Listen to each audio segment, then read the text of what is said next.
Hello and welcome to Bridging the Behavior Gap between Gen Ed and Special Ed. I'm Mallory Whalen. I'm a special education instructional coach for the district. And I'm Ashley Vargas. I'm a 3-4 instructional classroom teacher at Anthrax Elementary School.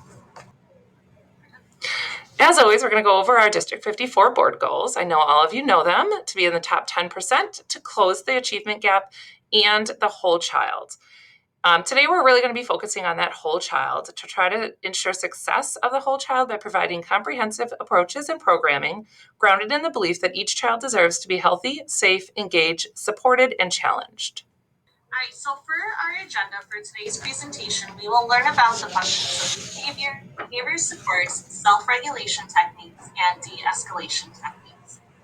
To start, we thought it was really important to discuss what behavior means because we all might have a different definition or understanding of the term, but we might not know what the function of the behavior is. So during this presentation, we really want you guys to think about students you have had in the past. Maybe you've had a student who has a behavioral intervention plan, or you've come across kids who don't have a behavioral intervention plan but are having behaviors in the classroom. So the first part on our agenda is looking at the functions of behavior, and this is where students are trying to tell us something without actually using their words with us. So for instance, we have communication to give a preferred item or activity, escape or avoidance, get attention, behavior provides reinforcement, and control or power. So when we have students with behavior problems, we often use the zones of regulation, but we will talk about that later on in our presentation.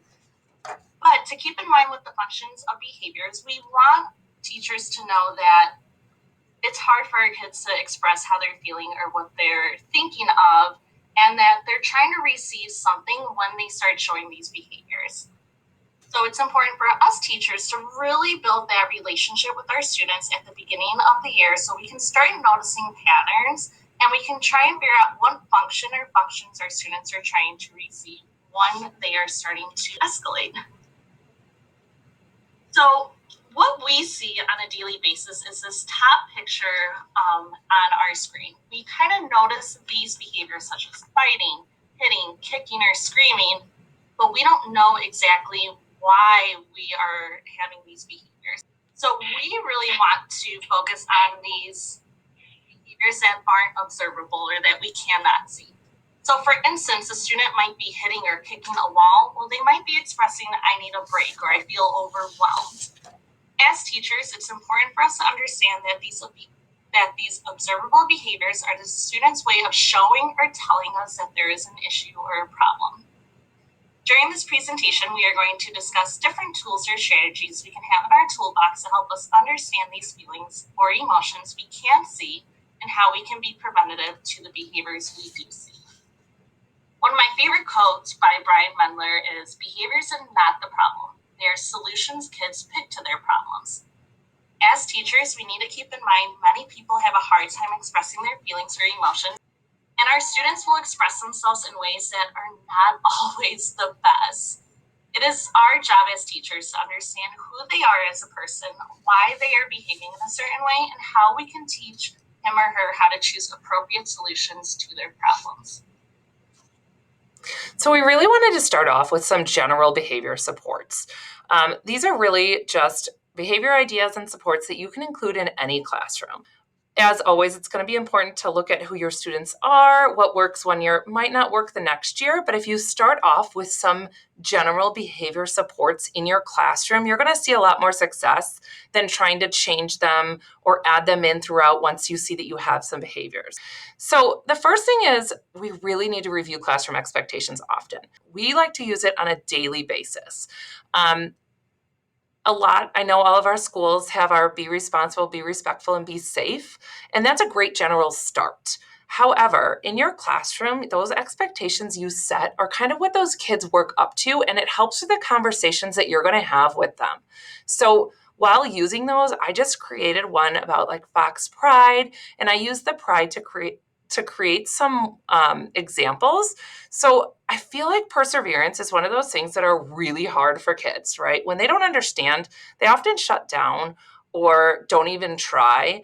And so by having that as one of your kind of expectations of your classroom, it really teaches kids to never give up. Try. They're going to hear that language all the time, and they're going to start to understand what that means, right?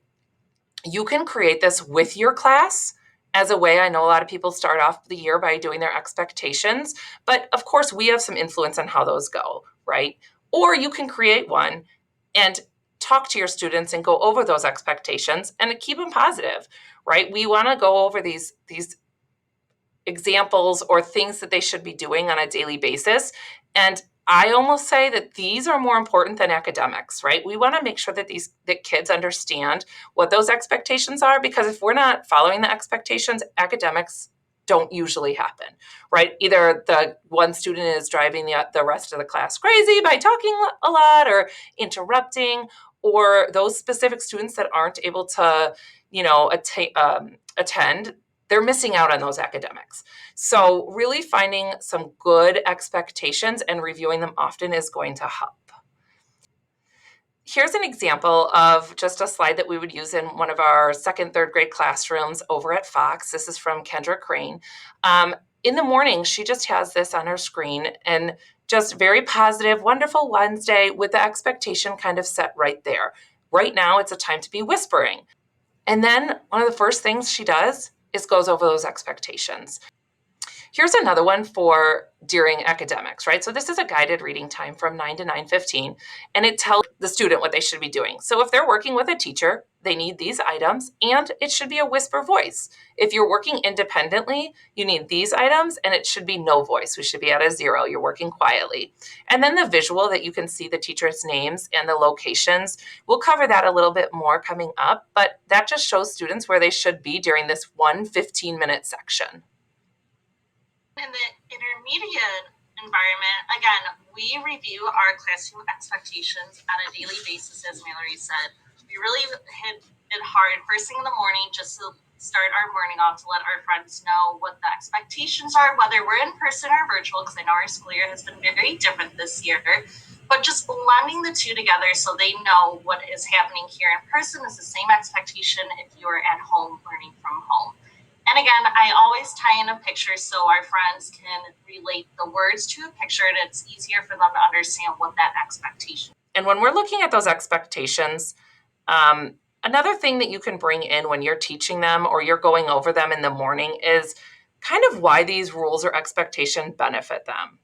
So, for example, if you're having a kid that's using inappropriate language, or we're working on using a respectful tone or talking with respect to peers, you might want to say something to kids saying, like, if you filter your language, you'll be heard, instead of just, oh, that kid swore, or, oh, you're going to lose points, right? You get more yeses when you're responsible.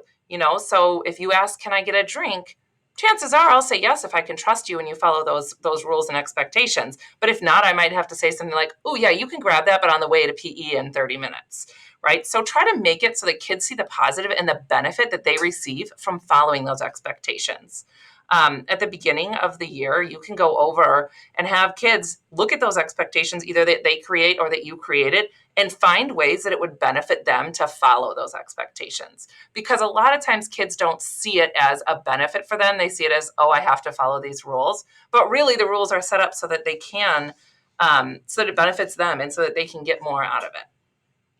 And Mallory, I think it's important too that I know you did mention that this might be a lot to kind of review on a daily basis, but if you notice that you might just be having a day where some students aren't following the directions. We're having a hard time remembering what those expectations are. It's okay to stop your lesson, to have one of those teachable moments to review those expectations. Maybe have some role play or have the students be the teacher to teach us those expectations. So don't feel like you only have to go over your rules and expectations the first month or anytime you come back from a long break. Keep in mind that sometimes we might have to stop in the middle of our lesson to go over those expectations just to get everyone on the same page again. Visuals often help our kids. regardless of age. I know we often think of visuals as something only for primary students, but the way that we frame them or the way that we make them look also depends and makes it helpful for students of all ages. So one of the things that you'll see, especially in the special ed world, but you could bring into your own classroom, are help cards or passes for breaks. So it could be as simple as like the student has these two visuals and can tell you, and it's really hard for them to raise their hand and ask for help, but they can pick the picture up and show you, and that just tells you that, ooh, I'm needing a break, or oh, I need some help, or even just have it taped to their desk and they can point to it. And again, it might look different for different age groups, but here's one example. The next thing are those first then cards. And we can have different kinds. So this first one is very explicit. It has those expectations listed of what the student needs to do, right? And you would just write. This is one where you could write it in, or if you need visual pictures, depending on the kid's age, you can do that. But it might just say first, complete independent math work, then you get to, go on to writing, or then you get a 2-minute break to play Dreambox, kind of just depending on your student and what they truly need. But it helps students realize what's first and then what comes next. And Mallory, yep. This is one that we actually use with one of my third graders in the 3-4 instructional classroom. And we typically use this only in the areas where we know he kind of gets a little silly, gets off task. So we kind of use this first then card in the areas where we know he kind of needs that extra support. Myself or whichever teacher he's working with, we always choose the first of what's happening, and this student gets to choose the then. Because once we get that student's choice and input, they're going to want to do what that first job is just so they can get to their then. Because they're like, hey, I chose this. I want to do what I want to do. So let me finish their first task. Then I get to go on to the task that I actually want to partake in. Yes, that's another great way to look at it, offering the students something. Because a lot of times, kids that are, especially younger grades, but kids that are a little bit squirrely, they might need that few minutes of a break time or flex time or something that you want to call it in your classroom. And allowing them to choose is absolutely fantastic. But know that it doesn't always have to be used for a break. It can be used for like what's coming next, because some kids just need to know what's coming next. Another thing would be a task strip. And this would be something that you would use for a subject area that they might be struggling with, or a subject area that might be a little bit longer. So you might want to just break it down for them. Let them know that first you're going to listen to or watch that lesson.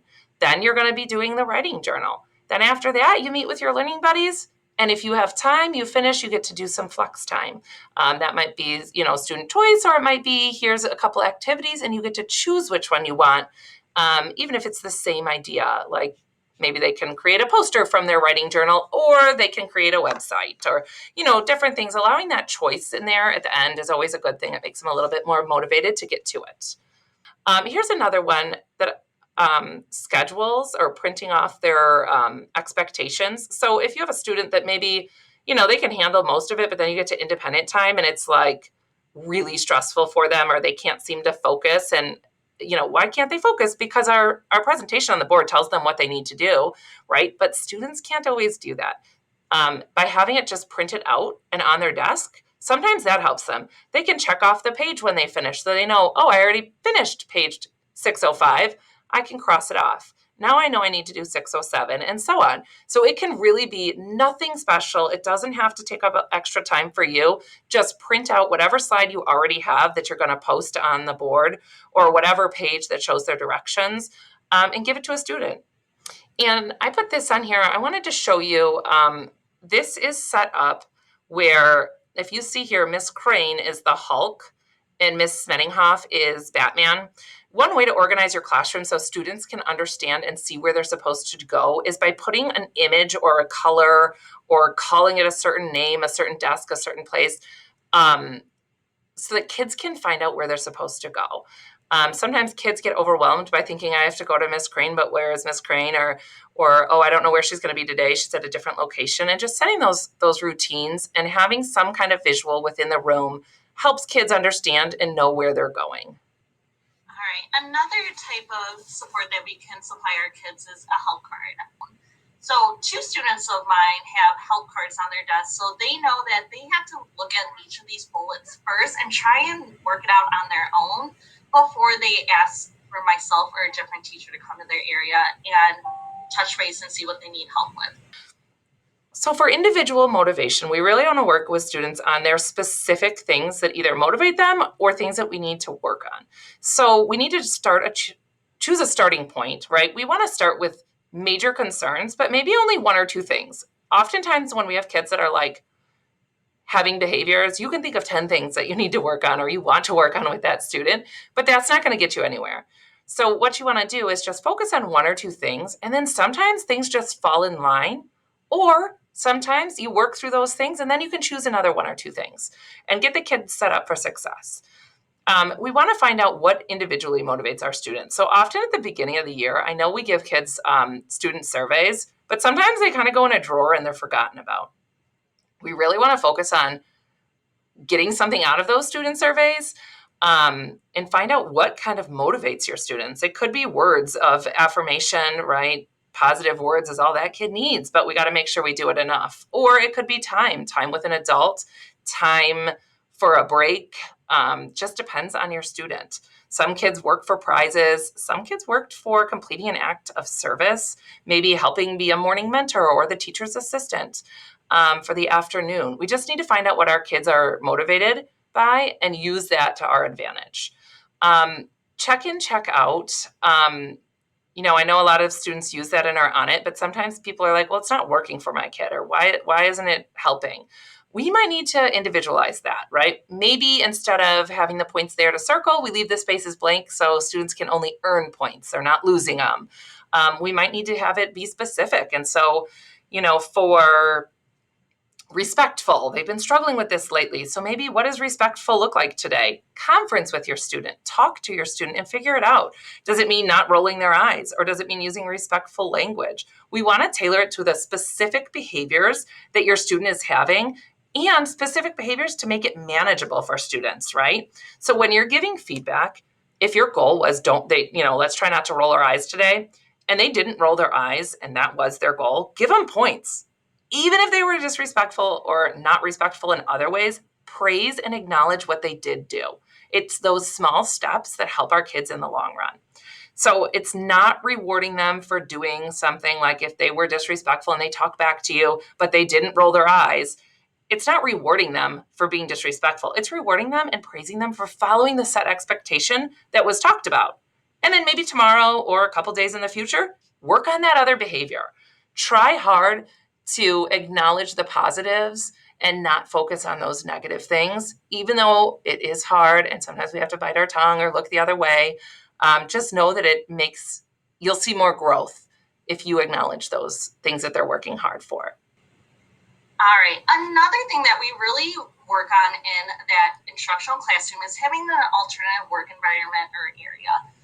Sometimes just providing another location the student can choose to work at, or having a second desk that the student can go to sit at, to work at throughout the day, can be very beneficial to the student and to yourself as the teacher.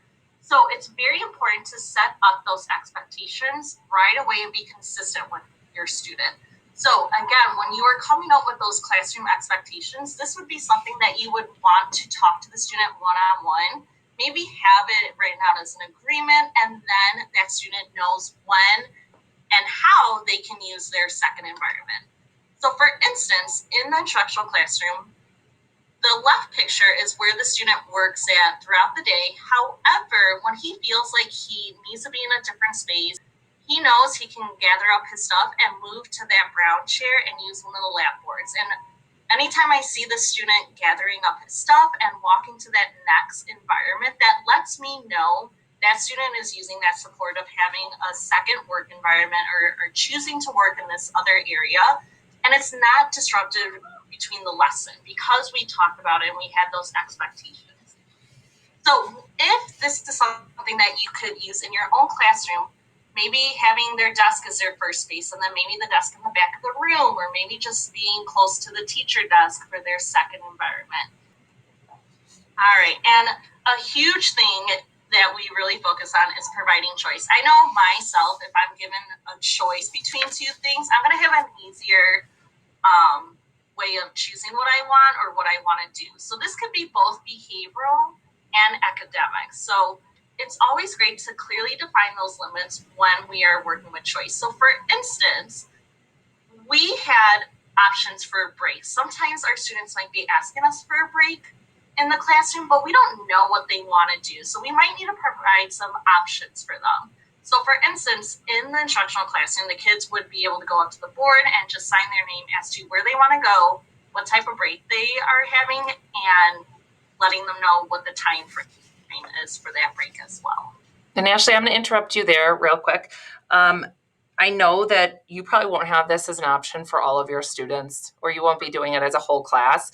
But in a gen ed classroom, you could have something set up like that for one specific student that needs it, some kind of break option. But if you just tell them they can take a break, sometimes that break is not the most efficient, right? It might be disruptive to others, or it becomes kind of a game. But if you have these expectations set, students are able to follow them better. They know what their choices are, and they know how to use them and how long they have. So by allowing and setting up that type of a choice, and it's structured or break, it really helps students be more successful. Thanks, Mallory. And then too, providing choice in academics can be helpful as well. So for instance, my students saw for writing, they knew what the expectation was for the voice level. They knew what materials they needed for each area. They saw where each teacher is working and what they would be doing if they were to go and work with that teacher. But by providing choice, we kind of let them know, like, hey, you can choose maybe the hard stuff first if that's something that's going to maybe upset you later on, or you could do the fun stuff just to get you in a really positive mood and you're motivated to go work on your next assignment. And again, sometimes even if it's a very structured time where you know you might be meeting with a group at a certain time, the kids can see when they're meeting with that teacher which teacher they're meeting with, what part of the classroom, and the materials that they need. When they're not with the teacher, then they can see what their options are. And again, we're providing them choice to make that choice on their own instead of us having to tell them, well, you need to do this when you're not working with me. Just kind of providing them some choices. They will feel like they have a say in the classroom and that you really respect their thoughts and their opinions, and you respect that they can make a choice in this classroom because they're a part of this team as well. And a way you can tailor it in your gen ed classroom too is by breaking down each 15-minute session so that they have an option of two things, but ultimately they have to do all of the things that you ask them to do, just a matter of time, right? So maybe every 15 minutes they have to switch stations, but they still can choose which one they do first, which one they do second. Or you have, 4 options and they have to do 3 of the options. So you can provide choice based on however is best for your needs or for your students' needs. And just know that it doesn't have to be, you don't have to eliminate things that you would like to get done in your curriculum by giving students choice. Another behavior support that we provide in the self-contained room is that private praise. We have a lot of kids who love the praise. However, they don't like it to be announced to everyone or feel like they have the eyes from everyone on them, because sometimes they associate that with it's a negative behavior, whereas we really want to praise these positive behaviors. So it's okay to make that private. And again, you're going to hear this a lot from Mallory and myself. It is so important to get to know your student, to know how to praise them, what they like when they're being praised, or how they want to be praised. So that might be trial and error, and that's okay. You will learn what the student likes best the more tries or the more strategies you put in place in your classroom. This can be written, verbal, or even through HAPAR. Remember, praise privately as often as possible, and be sure to praise with the same level of intensity as you correct. Make sure you reassure him or her on a daily basis that they're doing a great job for basic tasks that you would not normally compliment. So again, if you notice that they're getting their materials out quietly, just be like, hey, great job at getting yourself quietly, keep it going. And don't be afraid to discuss personal issues with your student. So, one example that we have, sometimes my students really much enjoy just post-its left on their desk. These are just post-its that he collects on his desk that he can refer back to when he's maybe having a moment throughout the day, or just something to perk him up or to have a smile come across his face. Another thing to keep in mind when when you're having conversations with students are these 4 keys to successful conversation. You want to really make sure that you address the student, use their name, right? Protect the student's bubble. So that might mean sitting on the other side of a student's desk or keeping a few feet of distance. Sometimes kids feel like if you come really close to them, that it's like intimidating and you might see more behaviors arise because you got into their personal space. So just be aware of where you're standing. And of course, like always, this is dependent on the student, right? So sometimes we might make it there, we might be a little outside and then they feel okay and we take one step forward and you see their body change. Take that step back. It's okay. Give them that space if you notice that they're feeling uncomfortable, right? Don't force eye contact.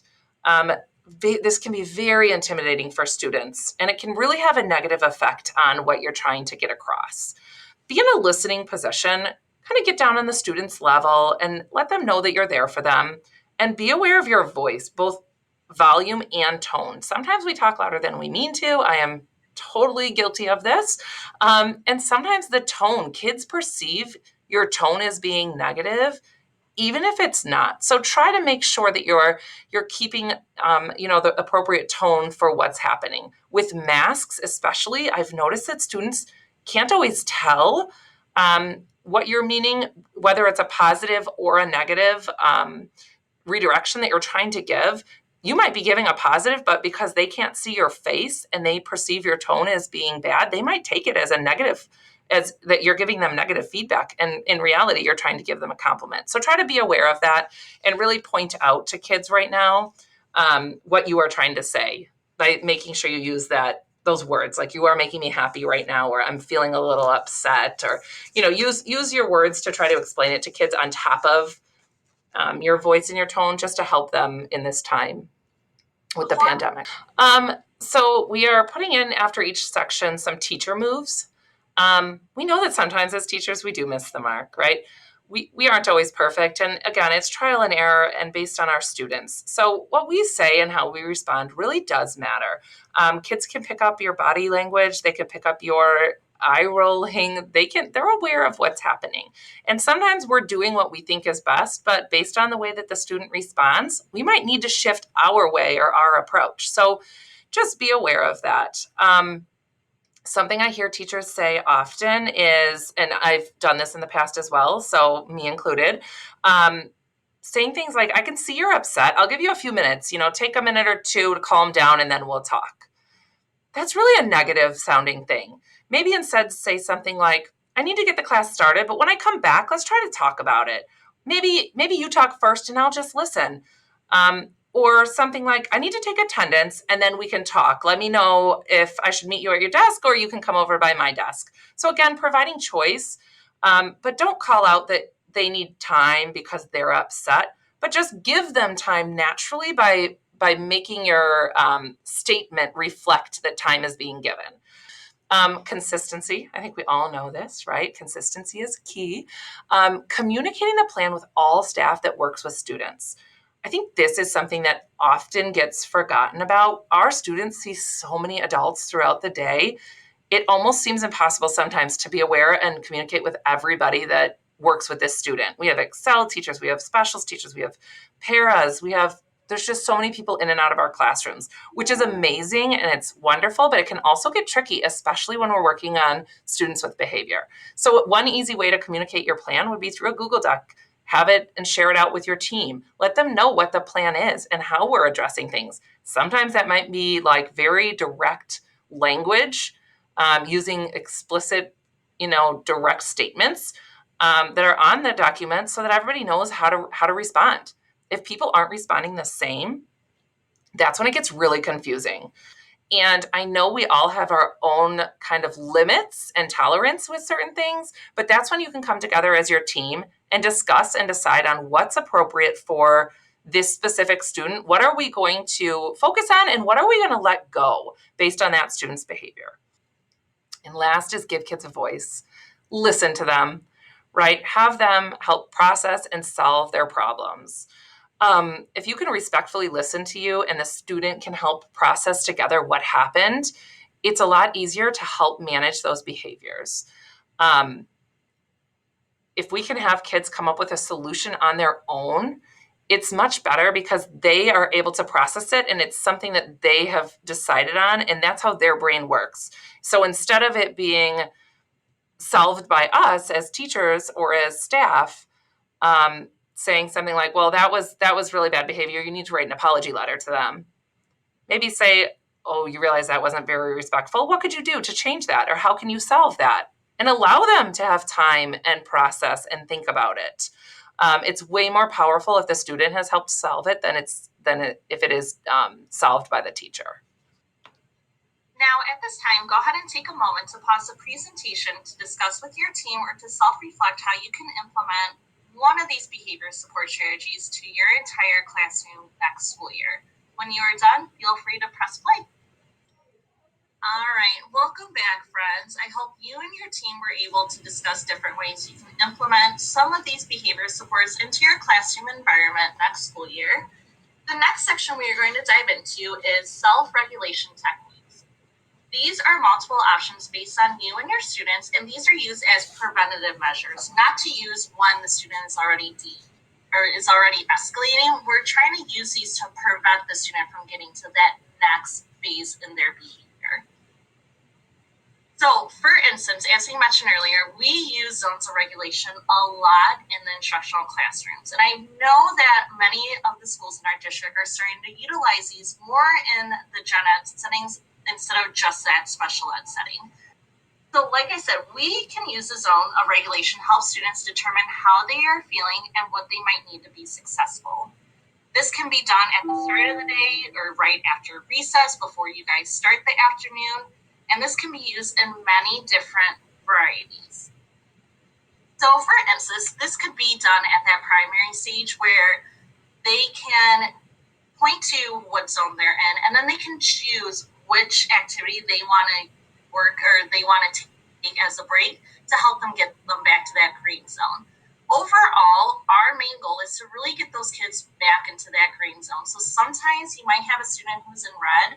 After they take that break, now we're in yellow. We might have to take another break. We might be in blue now. That's okay if we're going to have to do a little bit more supports at this stage. And again, that is where you need to have that conversation with your student to go over those expectations, to identify those time limits for each zone as well. Again, some students might have some zone cards. They might have these, at their desk, and they can just wave the card to let the teacher know what zone they're in. The teacher can come touch base, thank you for letting them know. Thank you for using your cards to let me know what zone you're in. Which of these tools would you like to use? They can circle it, they can point to it, or they can use their words. Have that discussion with them and ask, how long would you like to work on this tool?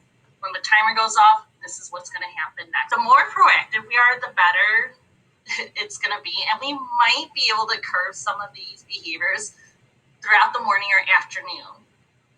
Kind of sending out a survey. If you know your kids are going to be checking in first thing in the morning, have this sent out to them before they even get into your classroom. This might be something that might work after lunch. Again, have that survey automatically sent out to them and let them know what they are going to be doing once they are filling out this survey. Another thing that we could use, sometimes our kids can't really recognize how they're feeling. So using a feelings card can be really helpful. Let them personalize it as much as possible. They might help you pick out the pictures. They might decorate a clip to help identify where they move the clip to tell you how they're feeling or how you think they feel. And then acknowledge how they're feeling and explain how you can tell, right?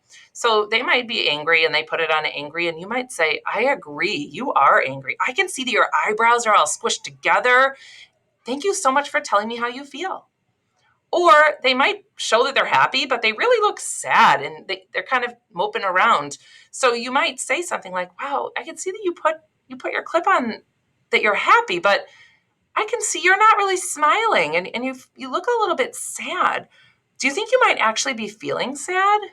And ask them, question them, teach them by using visuals and describe what their face looks like so they can start to learn what feelings they're actually having.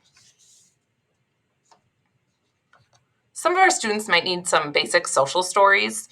Um, these are, most often going to be used in our primary or maybe within some of our included students.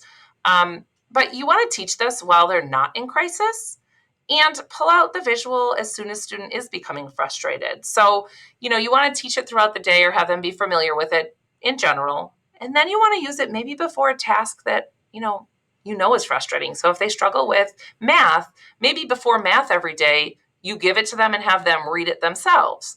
And so they know how to process through it. And so they know what to use.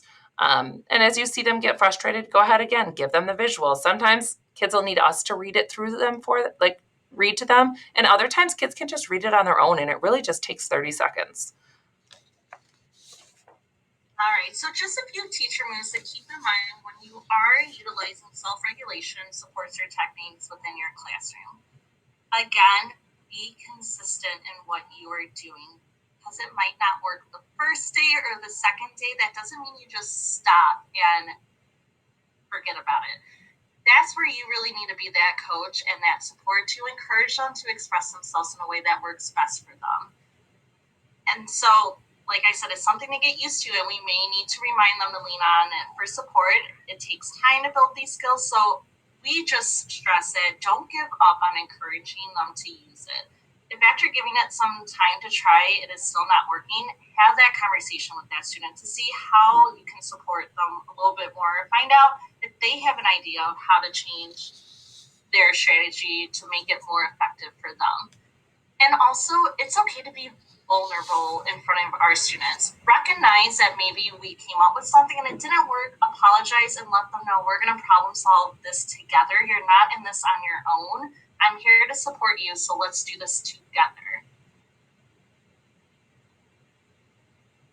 All right, so at this time, go ahead and take a moment to pause the presentation to again discuss with your team or to self-reflect how you can implement a self-regulating technique to a couple of students that you have had in your classroom. When you are ready, come back on and join us.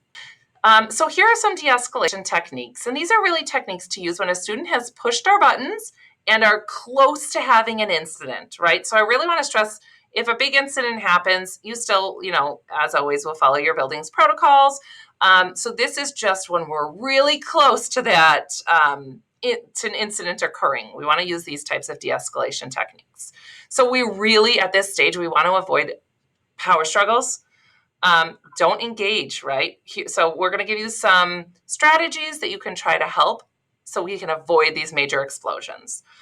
Please know it will take some compromise on your part and some compromise on students' parts, but we need to let them know and make sure students are aware that, their work will still be there, but they might need to take time to de-escalate and come back and join us when they're ready, right? And please remember, we're not rewarding the behavior by giving them some kind of time to de-escalate. Often it seems like, oh, they're getting away with listening to music because they had a bad behavior. But really, we're trying to get it so that students can learn to calm themselves down and to de-escalate so that we can move on with our day and it doesn't become a whole incident. All right, so that first technique that we're suggesting is having a drawing or writing journal, because this is a free space to draw or write how they're feeling, what happened in that situation, to understand the story or to understand from their viewpoint. So this can help get out any type of frustration, either writing it out or just drawing it out. For some students, you can set a timer for a certain amount of time, and others will just need their own amount of time to process through. Some students might want the journal to be private and know that you will not look at it, while others will be okay with reading through it. So again, getting to know your student so well is going to help you implement some of these strategies. So, for instance, I have a student who enjoys writing or drawing just because he can't express it with his own words at first. And so that kind of takes away that kind of tension between myself and the student where I'm just kind of waiting for that student to talk to me. Whereas this is very freely. So the student chooses the color of the notebook and what is written on the front. I always give them the option, decorate the way you like it or leave it the way it is. Choose where the notebook will be located and how you will access it when you need it, and how are you going to let me know that you need to use this support or strategy. And then, for instance, like this student, I was able to sit right next to him when he was utilizing it. At times, I might not be able to sit with that student right then and there, so I will let the student know, write or draw how you're feeling. Let me get the students on task of what they need to be doing. I will come back and check up on you. So as you can see that this student was able to have that communication with me. And we didn't talk until that last sentence that he wrote, that he wants his sensory back. So this was a very, quiet technique to utilize with my student, where he was able to let me know how he's feeling, why he's feeling. But then you can see in the way that I'm talking to the student through the journal is that I'm being very positive. I'm not saying, well, you have no reason to be sad, or you have no reason to be tired, or you shouldn't be at home right now. I was just really respecting that feeling and that emotion, letting him know how I perceive everything, and then asking the student, well, what do you need to make things easier for you? And as soon as that last sentence was written about his sensory bag, then we were able to talk, and I can ask, how long would you like to use your sensory bag for? What are we going to do after you're done with that break time? Are we going to talk a little bit more on this, or are we going to be ready to get back into academics? Another idea is Post-its for communication, which is very similar to what Ashley just showed you, where hers went back and forth in that notebook. Sometimes the notebooks won't be a back and forth, and they might just write or draw and then close it and move on. But this is very similar. You might just write a private note and stick it to the student's desk. Leave another set of Post-its, set a pencil on their desk so they can write back to you if they want to. But it really takes pressure off students who are not able to communicate verbally in the moment. So just keep it simple. I like to use kind of the yes or no circles. So here might be an example where I saw that a student was feeling frustrated, or I thought that's what they were at. So I asked, are you feeling frustrated? Yes or no? They circled yes. I wrote, is it school related? Yes or no? They circled no. Is it home related?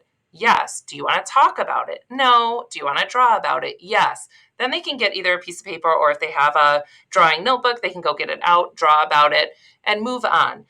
Sometimes this could be very simple as like, what do you need? And have a couple options for them. It might just be you're still doing okay. Sometimes kids don't hear us, but they can read it and see, right? So it's a technique to use to try for a lot of different situations.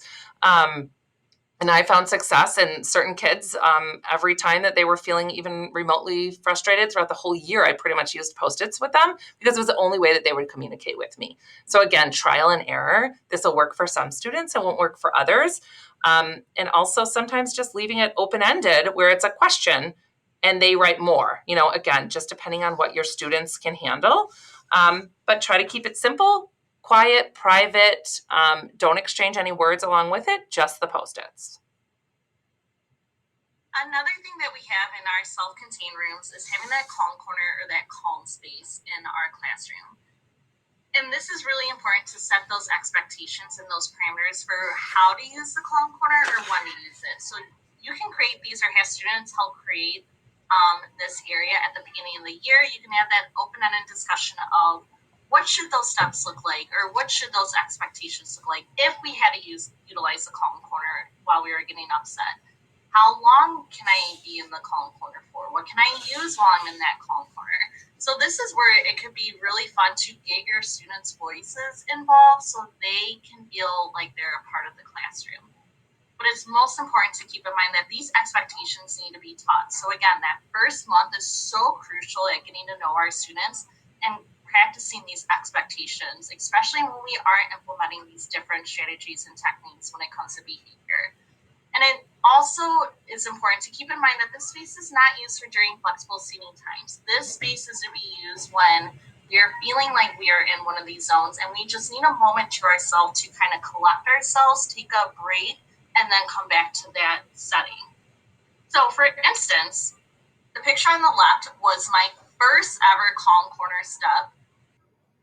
The picture on the right is what we have transitioned to after all these years of using the calm corner in my classroom. So now the students are very familiar. If they need to use that calm corner, they can use their words and ask us to step in there for a couple minutes, or if we notice that they're walking towards it, we can kind of suggest like, hey, I see that you want to use the calm corner, set the timer for either 2, 3, or 5 minutes.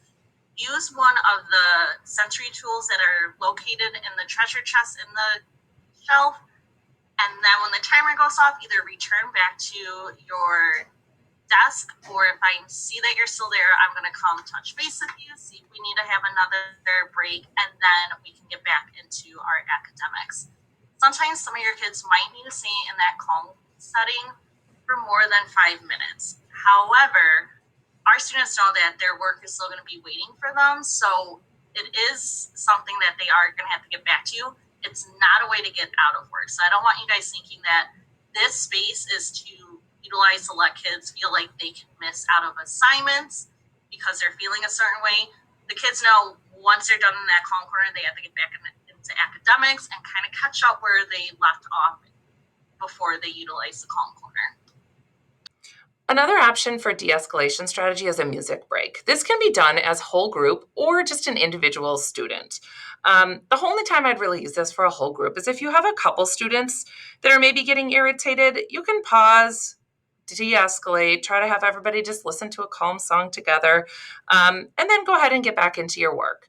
If you notice that one specific student is struggling, they might need to take a break and just listen to music.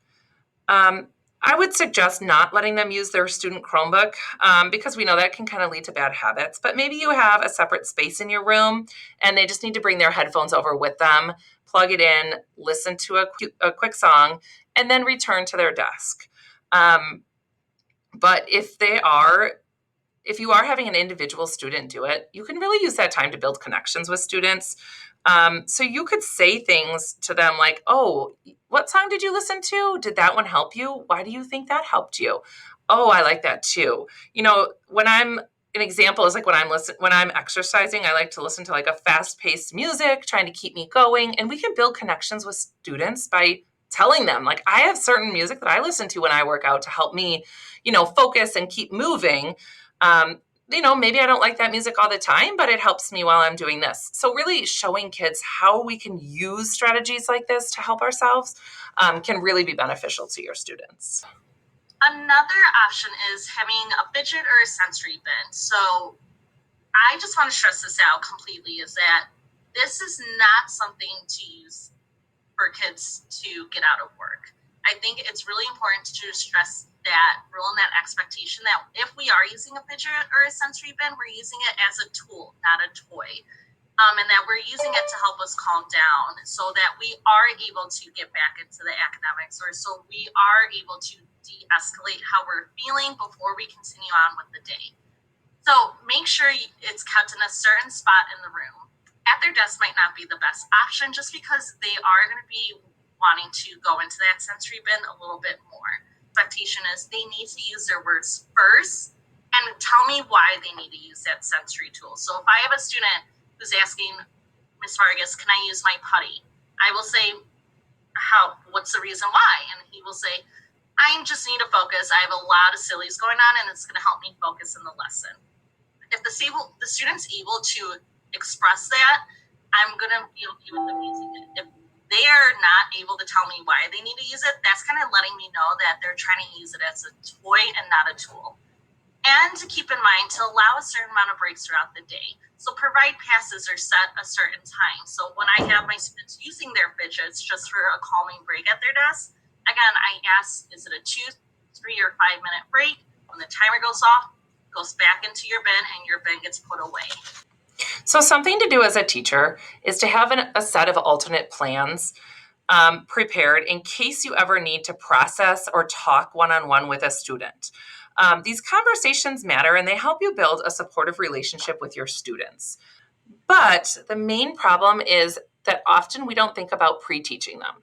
So these alternate plans might be something that you have in place with your students and your class specifically, and they know how to use them if there is an issue. Something you could do is create kind of a promise or a pact with your students that they'll respect this. You might want to create some kind of visual throughout the classroom that, if I'm working and conferencing with a student and it's time for you to do one of these alternate plans, this is what the expectation is, and have it visual so that students can see it and go to it and refer to it in that moment. So they're not looking to ask you what they need to be doing. And the last teacher rules that we are going to touch base on reflect when we are utilizing these de-escalation strategies. So this is a time for listening. It's not really a time for us to kind of flood them with so many comments or words or how we perceive things. This is really a time to listen to the student and just be their ears. Because students are becoming so frustrated that they might not be able to process regularly. So when this happens, we want to give two things: more supports and more benefits. So trying to support the child at this time to help them de-escalate. Even if you as a teacher saw what happened and you know that isn't what happened, or what the student is telling you doesn't make sense or line up to what you visually saw, this is not the time to discuss that. We know we might want to try and say, well, I saw you do this. That's not the time to do it. We might be escalating them a lot more when we are kind of pointing the lens at them and pointing out what they did. Allow them to give you their perspective without any judgment or comments from you. And sometimes that might be hard because we might want to express what we saw, but now's not the time. We have to wait until they're ready to be in that process moment for us to really kind of narrow what their actions were and how we can respond in a different way. And then try not to let students get you frustrated. I know this might be hard sometimes because sometimes we do take words personally when we know they're not directing it towards us. But sometimes it's hard just because a lot of us wear our heart and our feelings on our sleeve. That is normal. However, students mirror our behavior. So if they see that we're getting upset or frustrated, that cycle is going to continue on and we're going to have a power struggle between you and the student. And the last bullet, the second to last word. So when you hear a student mumble something under their breath as you go to walk away, it's so tempting to go back and ask, what did you say, or what was that? But again, you're just creating that power struggle and the behavior is just going to continue escalating. Overall, we're not trying to win or lose in this situation. We're just trying to understand where the student's coming from and how we can help them or support them. All right, so at this time, go ahead and pause the video. And this time, we really want you to think about just one student you have had in the past or a student that you know who will be coming to you in the fall. Go ahead and take a moment to self-reflect or talk with your team about how you can implement one of these de-escalation strategies in your classroom. When you are ready to move on, go ahead and click play. We are finished up with our presentation, and we really just want to leave you with these 5 non-negotiables for success with hard-to-reach students. This is from Brian Mendler, and we talked about him at the beginning, but he has such a powerful message that he sends, and he's lived it and experienced it. So some of these things, right, the second to the last word is the best. So don't go back, just like Ashley was just saying. Really try, bite your tongue, get away fast so you don't hear it. It's better than creating that power struggle. You can go back and address it later on, like if they say something rude as you're walking away, you don't have to ignore it. But later on, when they're calmed down at the end of the day, like, hey, that was a little rude, right? Maybe next time, could you try not to say that word? Or, you can address it, but don't do it right in that moment. You're creating those power struggles.